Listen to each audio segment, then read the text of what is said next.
In this lesson, I want to talk about tools. I do not want to cover all the tools and talk about the individual stuff. That we'll do a little bit later in the course, but I want to talk about what is important to have in your toolbar and also what I mostly keep in my toolbar and what you can use as a beginner.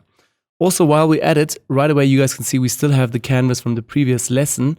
So basically what I want to show you guys is that you can also take this canvas, you can clip it here, so it again clips to the back if you have the application selected. If the application frame is not selected like me now, then you can easily switch between background and again Photoshop. And if I want to press F now, I also kind of have an application frame. So that's why I don't work with the application frame. I always press F before I get right away into it. And now I can also move things and not be distracted from my background. But if I quickly need to get out, I can just jump out like that. Great, let's start talking about the tools a bit. First of all, I'm going to go back to Edit and select the toolbar over here. Remember, you can also do that over here. So select toolbar, and make this window a little bit bigger. And right away, I want to start talking about all the tools that I have in my toolbar. So it's not important to know now exactly what they are doing, but it's just important to know which I keep in my toolbar. Also, once you have a good idea of what the tools do and how to work with them, then rearrange your toolbar a little bit and try to customize it to your own preferences. Okay, let's start right away with the first one, which is again the move tool for me. Very important to moving layers and things around. Then rectangular and ecliptic marking tool, both again nice things to create selections and new things. So basically with selections you can create different shapes also.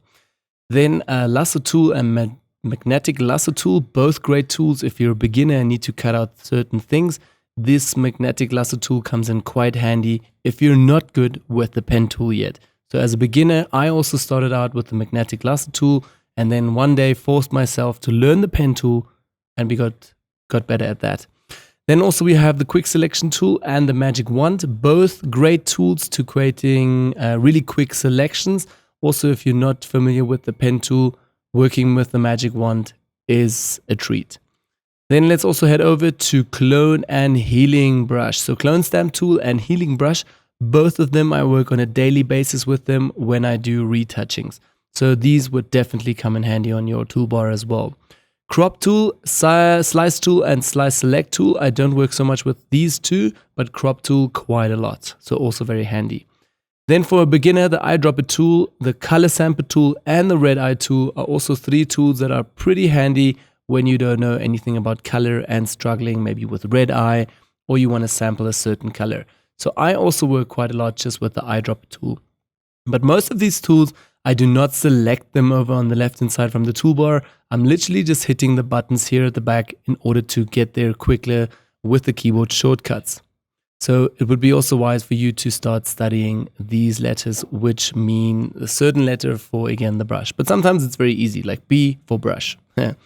Then also eraser tool, great for a beginner, working with erasing things and eraser tool. Then blur and smudge tool, also two great tools when you have to blur or smudge a little bit of some cutouts, especially advanced masks. But yeah, you will get to learn more about the tools in a bit later. Gradient tool, also a really great tool to add some effects to designs or again, color light fall in images. Horizontal type tool and vertical type tool, also both great to have in the toolbar for adding text, obviously. Then we still have the pen tool and all its partners here that come with the pen tool.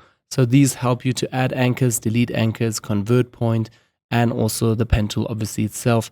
Once you started out maybe with the magnetic lasso tool, once you manage this and you think, okay, you need to upgrade, then I would suggest you learn how to work with the pen tool in order to get really good for cutouts. Then also we have the path selection and direct selection. So this is once you have worked with the pen tool always creates a path. So these tools then come in handy when you want to readjust or change something from the path from the pen tool. Also some shapes have paths or most shapes. So this also comes in handy. I'll teach you guys all about this in a bit later.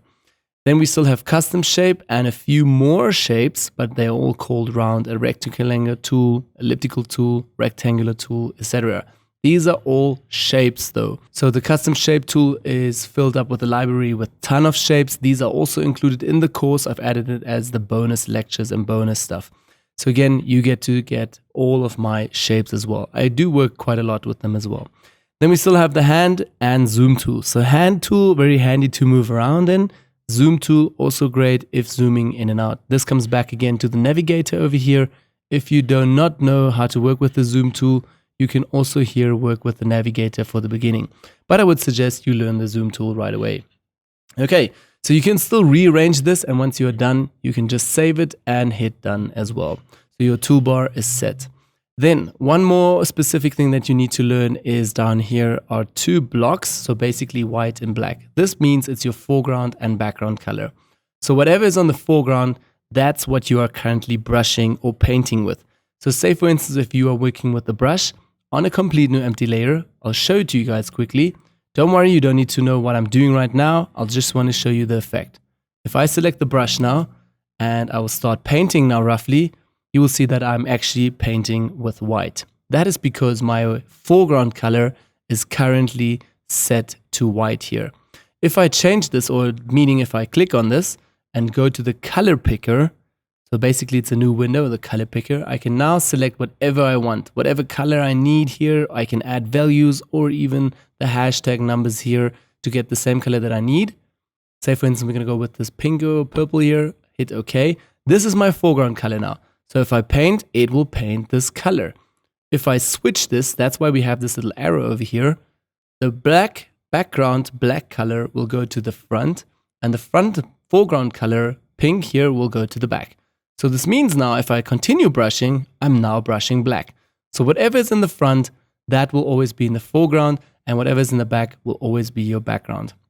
And then you guys also see here are still two more blocks. That means reset. So once I click this, it resets it to black and white. I tend to use the keyboard shortcuts for that. So X to switch the colors and D to reset. X to switch the colors and D to reset. The same goes for when I have red, say as my foreground, and again, my background color green. If I hit X now, it will only switch. So background, foreground color, it will only switch. If I hit D, it will reset everything. But you can do pretty much the same here, just with the arrow and also with the block. But it's just easier and quicker when you do this on the keyboard shortcut. One more thing that I want to show you guys also is if you have this foreground color set, say for instance you go to gradient, you'll also now have the gradient here set to black and white. So that's the standard preset from Photoshop. Let's hit cancel quickly. Go over here, switch to a new color, background also green again, hit OK. If I now go to the gradient, you'll see that everything changes again to the new gradient. Again, standard setting, foreground color and background color. And then obviously a few more, but more about the gradient in the gradient tool lesson. Okay, so say for instance, if I'm on a new layer now and try to replicate this, it will again change from the foreground color into background color. If I hit X on the keyboard, in order to change the foreground colors, it will do exactly the opposite. Bam, green top, red at the bottom. But more about this in the gradient tool. For now, I just want to delete everything again and just want you to understand that if you press X, you change the foreground colors, and if you hit D, the foreground colors change again. And the foreground colors are always the colors that Photoshop paints with in the foreground or the background.